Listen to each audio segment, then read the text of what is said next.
your explosive ability. He wants to get the ball in your hands as much as possible.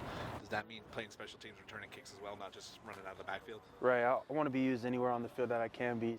So just when my number's called at any position on the field, special teams or on offense, I'm up to do it.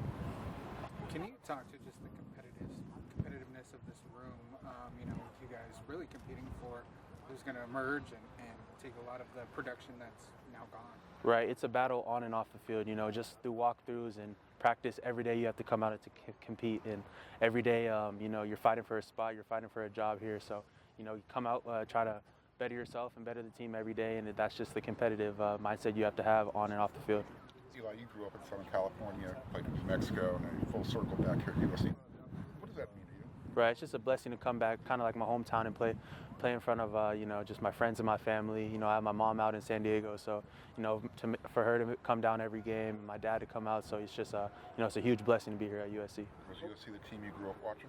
Yes, it was a dream school. What was it like when you got that call from USC when you were in the portal, and who hit you up, and kind of what was that conversation like, and what did you tell your parents and stuff after that? Right, it was just a blessing. I saw Coach Jones just hit me up, and we just had a great conversation. It just was like a real just how's life been in the portal and everything like that. So we had a family conversation, and then we got into a little bit of ball, and it just kind of just felt like we're the place where I needed to be. What attracted him as a coach during that conversation for you to kind of put your trust into him and come to USC? Right, this is my third school, so I've dealt with a lot of coaches and a lot of different changes in my life. So just putting my trust in Coach Jones, he really made it like a kind of family oriented. So he made my mom and my dad feel like it was at home, made me feel like I was at home. So it was just a big trust him with a lot. And this was my last stop, so I just blessed to be here. What are some of the goals that you had coming into here? I mean, it is your third stop. What are some of the goals of the off season and things you want to work on?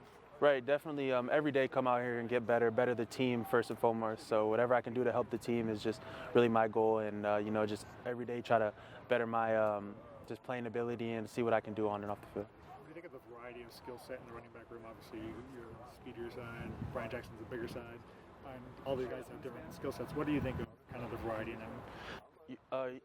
100% right. Everyone has different skill sets, and everyone has everyone's a great back. We have 5, 6 great backs in the room that can take it the distance on any play. So just coming out to compete every day, and just really doing your own thing and just playing hard. A lot of guys committed to the transfer in January and later. You were one of the first back. I think it was December 18th. What was it that made it such an early decision that this is the place that you wanted to be? I was just looking for a place that I can come in, learn the offense quick. I didn't want to really just mess around in the portal too much, just like a lot of guys stay in there for a while. So once USC called and we had that conversation, my goals aligned with their goals, and it kind of just went from there. And going back to did you return a lot of kicks or punts back when your other stops in Iowa State, New Mexico, or was that not really part of your year? Right, I did kick return on Iowa State, but not New Mexico.